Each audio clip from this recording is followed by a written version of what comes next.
আপনি কি এমন একটা ফোন খুঁজছেন যেটা দেখে বিশ্বাসই হবে না এটা কোনো বাজেট স্মার্টফোন, বা আপনার বড় ব্যাটারি দরকার, অথবা থাকতে হবে ইউনিক সব ফিচার? আজ কিন্তু এমনই এক স্মার্টফোন নিয়ে হাজির হয়েছে। এটা দেখতে যেমন তেমনি এটার স্পেসিফিকেশন ছিল অসাধারণ। তবে কিছু ব্যাপার আছে যেগুলো আপনার অবশ্যই জানা উচিত, তাই একদম শেষ পর্যন্ত আমার সাথেই থাকুন, কেননা এই ভিডিওতে এটার প্রাইস, ক্যামেরা, পারফরমেন্স, ভালো মন্দ সবই জানতে পারবেন। তাই আর দেরি না করে চলুন শুরু করি আজকের ভিডিওটি। তো এই হলো ফোনটি। বলেছি না এটা ডিজাইন সবার থেকে আলাদা। ভার্টিক্যাল বরাবর ক্যামেরা না দিয়ে এভাবে ঘুরিয়ে হরিজন্টাল বরাবর পুরো ক্যামেরা মডেলটিকে বসানো হয়েছে। দেখতে কিন্তু খারাপ লাগছে না, অনেকটা পিক্সেলের মতো ডিজাইন দেওয়ার চেষ্টা, যদিও এটা একদমই আলাদা ডিজাইন। দেখতে কিন্তু ফ্ল্যাগশিপ ফোনের মতনই লাগছে। আমার কাছে তো বেশ ক্লিন এবং মডার্ন মনে হচ্ছে। ব্যাক প্যানেলে ম্যাট ফিনিশ করা হলেও এটার ক্যামেরা মডেলটি আবার গ্লোসি ফিনিশ দেওয়া হয়েছে। ব্যাক প্যানেল এবং এটার ফ্রেমে প্লাস্টিক ব্যবহার করা হয়েছে। ফোনটির থিকনেস করা হয়েছে 8 মিলিমিটার এবং এটার ওয়েট 198 গ্রামের মতো। আমি তো বলবো ব্যাটারি সাইজ হিসেবে ফোনটি বেশ হালকা এবং পাতলা। গাইস, শুধু এই কালার গুলোই না, এটা ছাড়াও আরো অসাধারণ কিছু কালার অপশন রয়েছে, এই যেমন titanium silver, Irish blue, Ruby red এবং স্লিক ব্ল্যাক। কালার গুলো সত্যি অসাধারণ ছিল। আচ্ছা গাইস, চলুন চারপাশটা ঘুরে দেখি কোথায় কি রাখা আছে। উপরে দেখতে পাচ্ছেন একটি মাত্র স্পিকার গ্রিল রয়েছে। On the right hand side you will see power and volume button. Bottom সাইডে রয়েছে speaker, USB type C, mic hole এবং 3.5mm jack. On the left side SIM card tray.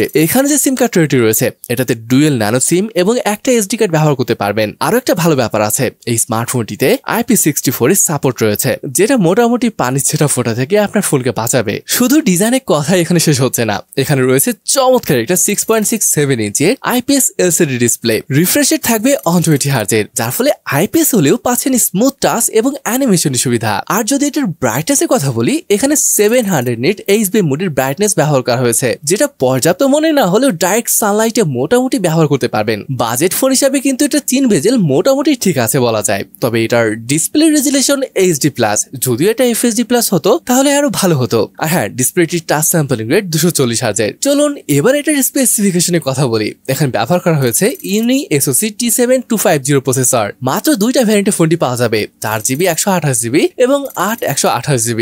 Storage type eMMC এবং RAM type LPDDR4X। এরকম স্পেসিফিকেশনে যদি এটার আন্তর্জাতিক স্কোরের কথা বলি, এটার স্কোর কিন্তু 2,74,000-এর মতো। এটার প্রাইস হিসাবে কিন্তু একদমই ঠিকঠাক আছে বলে মনে হয়। এটা দিয়ে মাল্টিটাস্কিং, অ্যাপ ওপেন ক্লোজ, হালকা পাতলা গেমিংও করতে পারবেন। মোটামুটি পারফরমেন্স নিয়ে খুব একটা প্রবলেম হবে না যদি এই প্রাইসের কথা চিন্তা করেন। ব্যাটারি হিসেবে এখানে ব্যবহার করা হয়েছে একদম 6000 mAh এর, সাথে পাচ্ছেন 18 ওয়াটের চার্জিং। অবাক হওয়ার মতো ব্যাপার হলো এখানে রিভার্স চার্জিং এর ব্যবস্থাও কিন্তু রাখা হয়েছে। আর যেহেতু বড় একটা ব্যাটারি রয়েছে, তাই দীর্ঘ সময় ধরে ফোনটি কিন্তু ব্যবহার করতে পারবেন। আচ্ছা, মাল্টিমিডিয়া যদি বলি, হ্যাঁ যদিও এটা HD+ ডিসপ্লে, তারপরেও কালার কিন্তু ভালো আসছিল। যদিও এই ফোন দিয়ে সর্বোচ্চ 1080p ভিডিও দেখার সুযোগ রয়েছে, তবে সাউন্ড কোয়ালিটি কিন্তু ভালো পাচ্ছেন, কেননা এখানে রয়েছে ডুয়েল স্টোরেজ স্পিকার সেটআপ। আর এখানে 300% পর্যন্ত ভলিউমকে বুস্ট করতে পারবেন, যেটা ভালো একটা ব্যাপার ছিল। চলুন এবার এই বাজেট ফোনে কি কি AI ফিচার রয়েছে সেটা দেখে আসি। আপনি যখন পাওয়ার বাটনটা হোল্ড করে রাখবেন, AI অ্যাসিস্ট্যান্ট অন হয়ে যাবে। তখন আপনি আপনার প্রয়োজন অনুযায়ী তথ্য নিতে পারবেন। এছাড়া আপনি একটা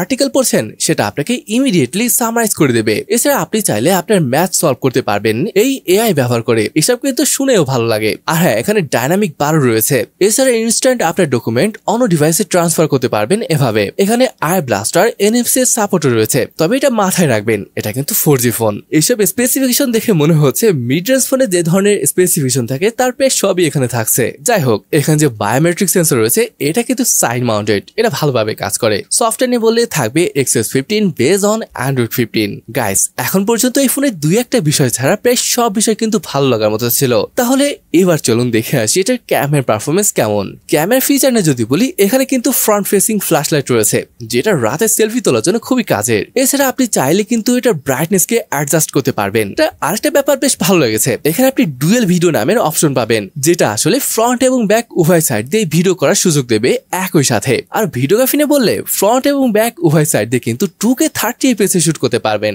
জানি এগুলো শুনে ভালো লাগছে, তবে জানলে হতাশ হবেন। এখানে র্যার প্যানেলে একটা সেন্সর রয়েছে, সেটা আবার 8 মেগাপিক্সেলের। সামনে 8 মেগাপিক্সেলের সেলফি ক্যামেরা। সত্যি কথা বলতে আমি এখন পর্যন্ত 8 মেগাপিক্সেলের র্যার ক্যামেরা সেন্সর কখনো দেখিনি। কম করে 20 মেগাপিক্সেলের সেন্সর হওয়ার দরকার ছিল। যাই হোক, আসুন দেখি এই 8 মেগাপিক্সেল সেন্সর দিয়ে কেমন ফটো ক্যাপচার করে।